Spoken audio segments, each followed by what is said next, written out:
En materia de regulación de la inversión minera, ¿qué tan importante para su partido un ordenamiento territorial? No, es muy importante. Actualmente existe un ordenamiento territorial para el tema minero, ¿no? Yo creo que es el que mejor funciona desde el punto de vista regulatorio, porque hay un sistema de concesiones, las empresas pagan por la concesión, si pagan mucho o poco ese es otro tema, ¿no? Pero para el tema minero sí hay un ordenamiento territorial. Lo que hay a veces es conflicto con comunidades por el mismo sistema de propiedad que existe en el Perú, donde no le dan propiedad del subsuelo a las comunidades. Entonces, yo sí haría una revolución ahí para que las comunidades tengan derecho sobre el subsuelo y negocien sobre la base de propiedad, ¿no? Y no sobre la base de asistencialismo o de soporte político, ¿no? Evidentemente, el ordenamiento territorial es una condición sine qua non, ¿no? Para definir los contratos, las licitaciones. Y el otro aspecto es que Gana Perú tiene que suscribir y firmar, promulgar la ley de consulta. Sin esa norma, que está secuestrada por el gobierno alanista, es imposible definir contratos y concesiones no solamente en el mundo amazónico, sino también en el área andina. Así que ese es un paso primordial para Gana Perú. Yo creo que es muy importante, ¿no? Uno de los puntos, uno de los ejes clave del plan en el tema ambiental. Ahí son tantos los temas ambientales, ¿no? Que hemos trabajado sobre 4 temas. Uno de ellos es el ordenamiento territorial, así de importante. Fundamental, porque no se puede intervenir en cualquier parte si antes tener un conocimiento que se va a explotar. Por ejemplo, una mina no puede entrar al Manu, porque eso es una reserva nacional. Y también no se puede tirar explosivos cerca o hacer pesca en el mar, y mucho menos en las islas guaneras, donde hay la reproducción de los peces y hay una regulación. Entonces no se pueden, mucho más por la complejidad biológica de nuestro país, que hay que tener mucho cuidado qué se hace en cada lugar. ¿Cuál es su posición respecto a cobrar impuestos a las sobreganancias mineras? Yo no entiendo muy bien el concepto de sobreganancias. Es un cliché, como dijo bien el profesor Dugogeni. ¿Qué cosa es sobreganancia? Cuando gana 10%, 20%, 30%, 40% sobre ventas. ¿Quién lo define? Yo creo que las empresas tienen que pagar impuestos sobre las ganancias, sean altas o bajas. Y tienen que pagar un porcentaje que crece en cantidad, en volumen, cuando esas ganancias suben, ¿no? Tienen que pagar una regalía, además del impuesto a las ganancias, porque son extractivas, ¿no? Es un impuesto particular, es una regalía. Hay una participación del 8% de los trabajadores en las utilidades, en todas las empresas mineras en Perú. Y hay además impuestos a los dividendos. Por eso que en el Perú la presión tributaria sobre las mineras es más alta que en Chile, que en Australia y que en otros países, ¿no? Entonces yo creo que, digamos, hay una crítica excesiva porque hay unos precios altos en este momento. Cuando los precios bajen, ¿qué cosa? ¿Se le va a dar beneficios tributarios? No estoy de acuerdo tampoco, ¿no? Entonces creo que el asunto debe mantenerse como está y deben no renovarse los contratos de estabilidad tributaria para que no hayan los beneficios que se dieron en la época del terrorismo, cuando era lógico dar beneficios, ¿no? Sí, ya lo está planteado, sí. Esa es parte central de la política, ¿no? No es para, como dicen la derecha ultraliberal, para ahuyentar las inversiones, sino un tratamiento equitativo, justo, como ocurre en otros países, ¿no? Con las grandes empresas. Por lo tanto, esa es una decisión ya tomada desde ahora. Yo vengo del sector minero, porque yo soy empresario minero, soy geólogo minero, y hace más de 10 años que me dedico a los temas ambientales y considero que soy una bisagra porque entiendo los dos lados. Cuando asumí la autoridad ambiental lo hice con mucho temor. Primero que mis amigos ambientalistas decían, bueno, uno de ellos llegó y va a hacer de las suyas, y otro que mis amigos mineros pues abusaran de decir, Carlitos va a entender todo, ¿no? Sin embargo, el partido de gobierno y el doctor Toledo entendieron lo que significa y la importancia de lo que son el tener estabilidad jurídica y el generar reglas de juego claras, ¿no? Él en diciembre ha estado en Vancouver, de frente a los inversionistas mineros chicos y grandes, y ha sido muy claro, ¿no?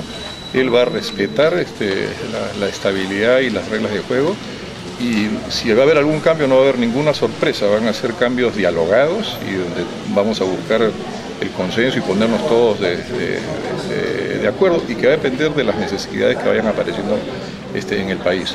Lo que sí se va a exigir es que con el mismo respeto que tenemos como partido de gobierno a esa estabilidad, vamos a pedir el respeto al medio ambiente y a las relaciones comunitarias. Por ejemplo, si el oro se va, como esta mañana ha salido a $5.000 y el costo es $400, obviamente hay una ganancia enorme. Y como el oro es propiedad de la nación y se da en concesión de acuerdo a un contrato que le asegure una rentabilidad competitiva y atractiva de acuerdo al mercado internacional, como están las ganancias en Sudáfrica, en Australia, en Canadá, en Chile, y si eso es 15, 20%, entonces el contrato y el estudio de factibilidad para lo cual invirtieron en función de una perspectiva del oro de $700, $800, y si de repente sale que el precio va a ser de aquí a 4 o 5 años $5.000, obviamente hay una sobreganancia. Si se pone la regalía a las utilidades, no a las ventas, y se tiene un marginal a partir de un precio X, que habría que discutirlo, entonces toda la nación peruana tiene que compartir esa mayor ganancia espectacular. Eso en Estados Unidos se llama el impuesto a depredar o usar un recurso no renovable, donde tiene que compartir estas ganancias. Pero el impuesto a las utilidades y las tasas marginales mayores puede ser otro mecanismo con lo cual esas mayores ganancias son compartidas por la sociedad. ¿Y cómo va a reducir la conflictividad social que genera la explotación de los recursos naturales y en el mismo tiempo seguir atrayendo la inversión privada? Creo que el Estado no ha jugado activamente un papel de prevención del conflicto. Y yo creo que tiene que jugar un papel importante e incentivar que las empresas mineras se preocupen un poco más también de articularse mejor con las comunidades. Yo creo que han habido mejoras sustanciales. De lo bueno nunca se habla, las malas noticias solo son las noticias. Y hay empresas que no tienen problemas ahora con sus comunidades porque están bien articuladas, porque tienen programas de responsabilidad social, porque generan programas favorables a su entorno, ¿no? Hay conflictos en algunas zonas, pero en otras zonas no los hay. Pero hay un crecimiento bastante importante de los conflictos sociales. Hay un crecimiento de la inversión, ¿no? Yo creo que hay un crecimiento de los conflictos ahora porque este gobierno ha hecho más su trabajo en ese sentido, ¿no? Y tiene que haber un mejor trabajo. La solución no es prohibir la inversión minera, evidentemente. La solución es generar una articulación entre las empresas y su entorno más proactiva, ¿no? Porque si no hay inversión, no hay recursos para el desarrollo. Entonces hay que buscar, digamos, la fórmula para que haya diálogo y que haya inversión a la vez.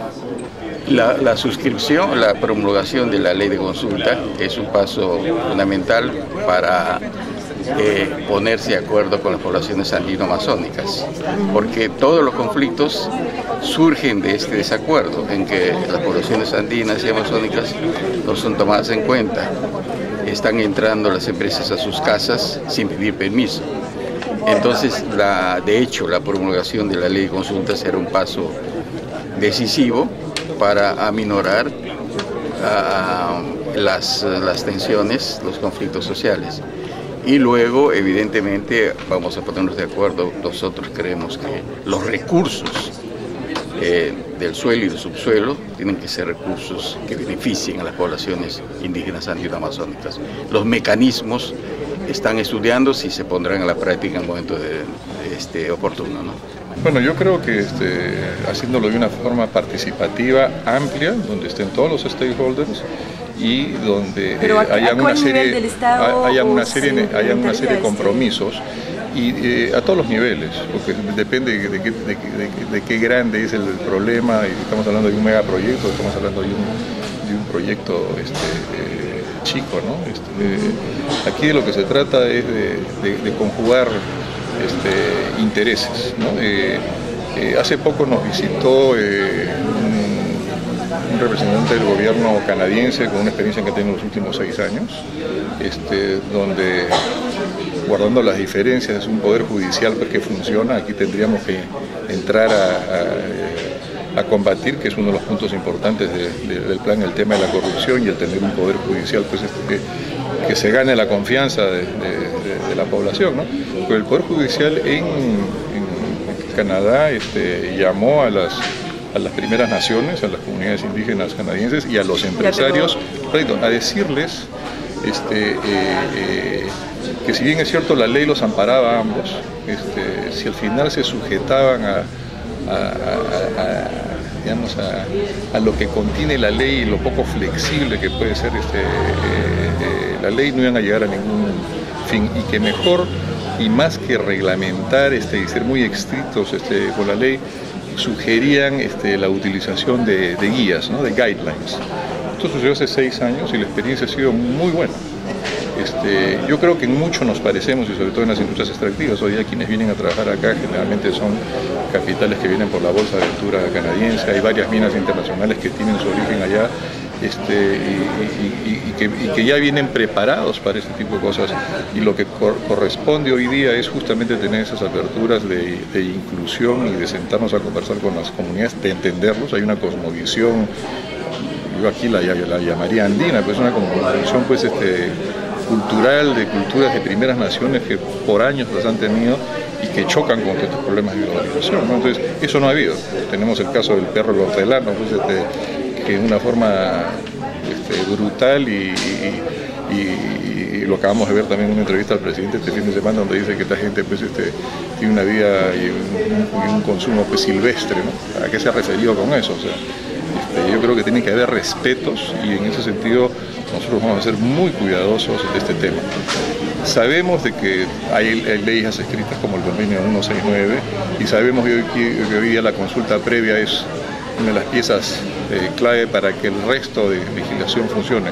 Pero yo soy un creyente en lo personal y así lo he transmitido al partido que represento, de que en estos temas tenemos que ser muy flexibles, muy abiertos, muy participativos, pero sí tenemos que buscar compromisos. Con voluntad política y poner gente profesional y mecanismos de concertación y negociación con la población local para que ellos vean qué van a ganar y qué van a perder. Como la ley de consulta, por ejemplo. Evidente, eso es la concertación. Se consulta y ellos tienen que estar informados de qué costos se va a pagar, cómo se va a compensar o cómo se va a mitigar esos costos y cuáles son las ganancias que va a haber y cómo se va a distribuir esas ganancias. Y cuando todo eso esté explícito y cómo se va a compartir esas ganancias, se firme un contrato, que eso es lo que hemos propuesto, un contrato social y que tiene que ser creíble y sostenido 20, 40 años, pero con la garantía de que ese contrato se va a cumplir en beneficio de esa comunidad.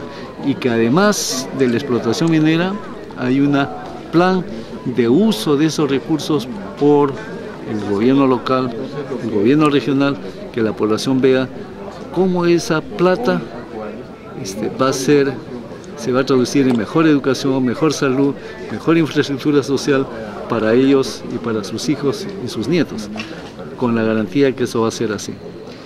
Y el contrato minero entonces tiene que incluir esos contenidos del desarrollo territorial y social de la población de esa zona.